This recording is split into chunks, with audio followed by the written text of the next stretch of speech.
Okay, so today is our first day in Rome. First full day. We woke up here this morning. It takes a minute to get settled in, especially with kids, so traveling with them gets pretty pooped and you need some time to just rest once you arrive. So right now, me and Allie are going on a little food tour, guided food tour. I believe it's private, so it's just Allie, I, and a guide. And this we found is a great way to really see the city. You get a local to kind of walk you around privately. Is nice because they show you stuff, they introduce you to people, and you get like a one-on-one vibe of what you're doing. So here we go. That's why we call it apericena. It's between aperidinner. It's like an aperitivo, but it's also a dinner. And usually we go to the bar and we ask for spritz, Aperol spritz or Campari spritz if you like stronger flavors, or just a glass of prosecco or white or red wine. But tonight we're having the most typical Roman aperitivo, as you can see, because 50 years ago or 60 years ago, after a hard working day, men, before they go back home, they stopped in a place like this, in a bar, and they asked for wine and gazzos.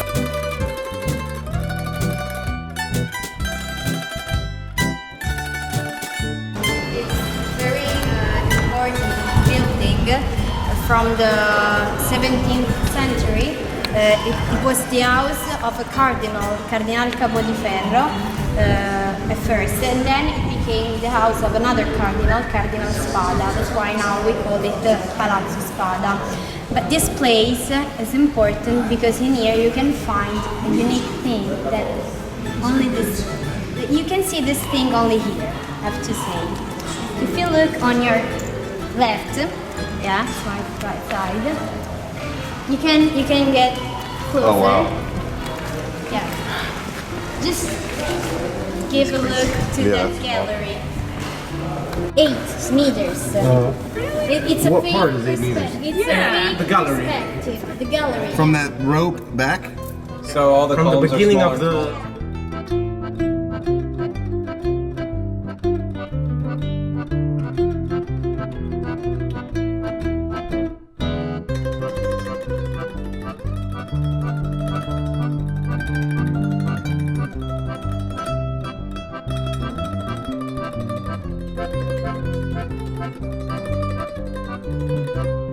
We're having this wonderful tasting of cheese, and we're gonna start with the fresh cheeses.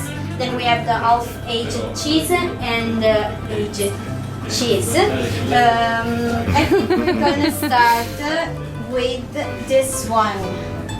This is the food of God. We can see. Yeah, this is burrata. When you buy burrata, it seems like it's just a mozzarella. But it's not, because when you open it, you can find cream milk inside. But not only liquid cream milk, it is in part solid and in part liquid. And we call this kind of cream milk stracciatella, because when you make the mozzarella, if you want to make the stracciatella, you take the mozzarella and break it, and then you have the stracciatella. And mozzarella is called like this because it comes from the verb mozzare. In Italian, mozzare means to cut, because you have a big amount of mozzarella and then you cut small pieces and make small mozzarella. Okay, so that's phenomenal. Almost moves.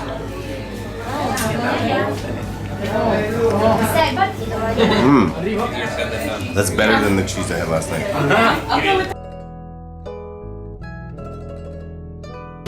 Parmesan cheese is typical of this area.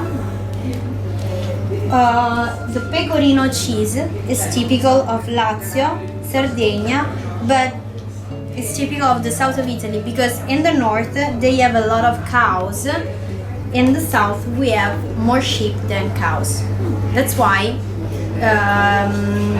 in the south we produce sometimes more sheep cheese than cow cheese. Buffalo beef. Is there a typical region for buffalo? Buffalo, yeah. Actually, buffalo mozzarella is from this area of Campania.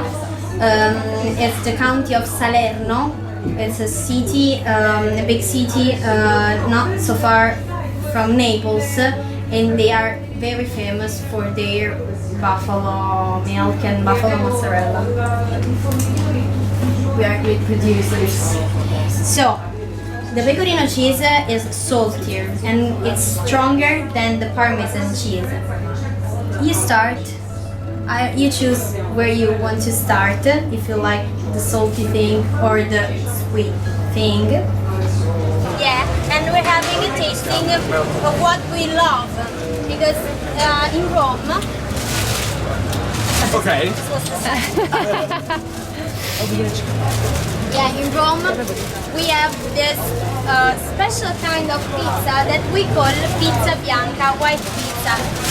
I have to say that in the south,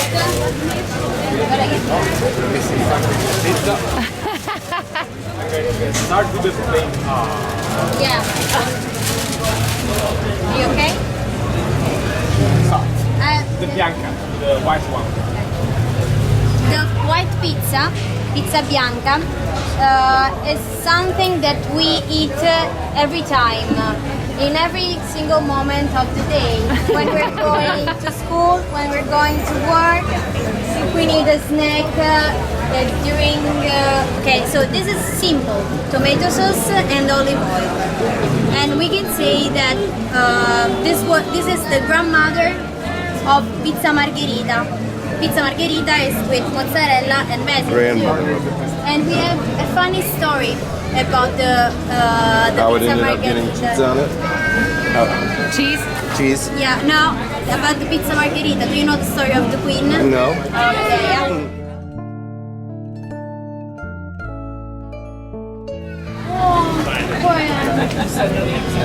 So, in the south, we make pizza rossa with anchovies.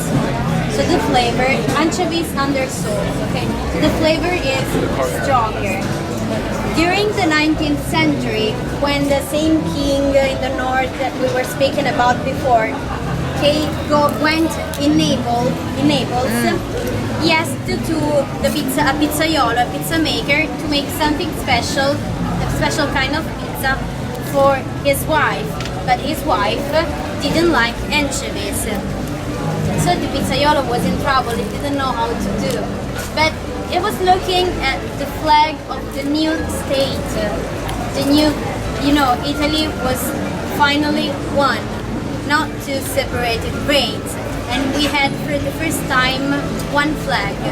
Do you know the colors of our flag? Red, white, and green. And that's how he created the pizza margherita. Red, tomato sauce, white, mozzarella, and green, basil. But we also have another story. We call it pizza margherita because when you put mozzarella on the tomato, it's like a daisy flower sometimes. And the translation for daisy flower is margherita. But I prefer the first one. I love romantic stories. So, something created for a queen, because the pizzaiolo named the pizza after the name of the queen. The name of the queen was Margherita. That's why the pizza was called the Margherita. We love this story. Yeah, real story. Did you like the pizza? Fabulous. Yeah.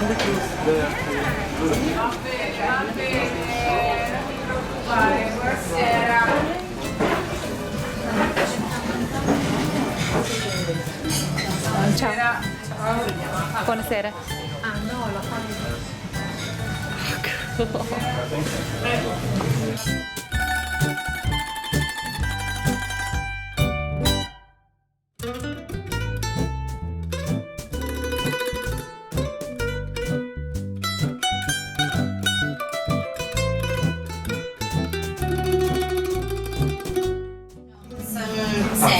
sunset. Yeah.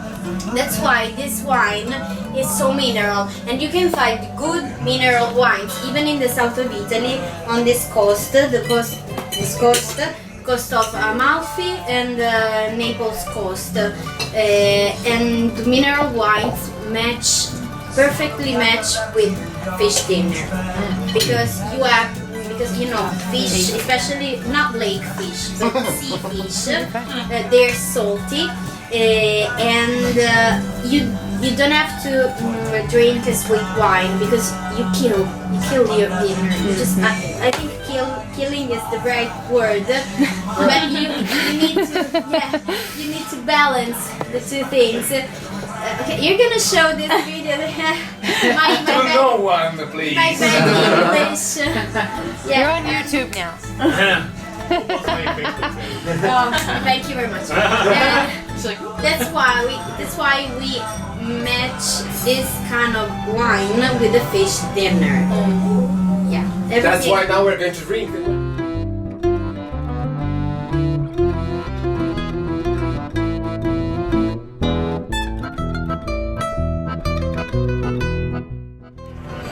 Just finished our food tour, It was and it was phenomenal. Actually, we're not finished. We're going to get gelato. Gelato. Gelato. Excited. This has been a blast. I recommend Best food tours food tour to everybody. Ever. Shaped because there was a stadium, the stadium of Doviziano. In this place, they played the Greek games, like the Olympic Games, and I think it was just wonderful. And a couple of centuries ago, and one century ago, they filled all the square with water because the square was not like this, it was concave.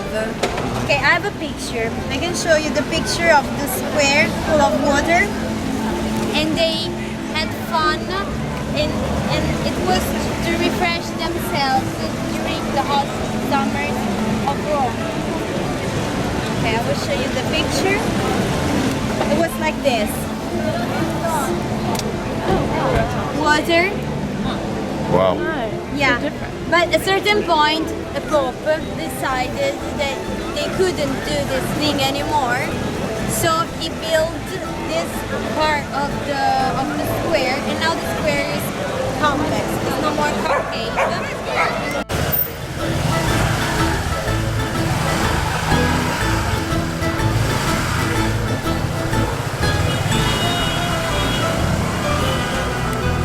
If you enjoyed this video, be sure to click like and hit subscribe. And if you're in Rome and want to do the best food tour ever, visit www.romeeatfoodexperience.com to schedule your tour. Thanks. Have a great day.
you know, the afternoon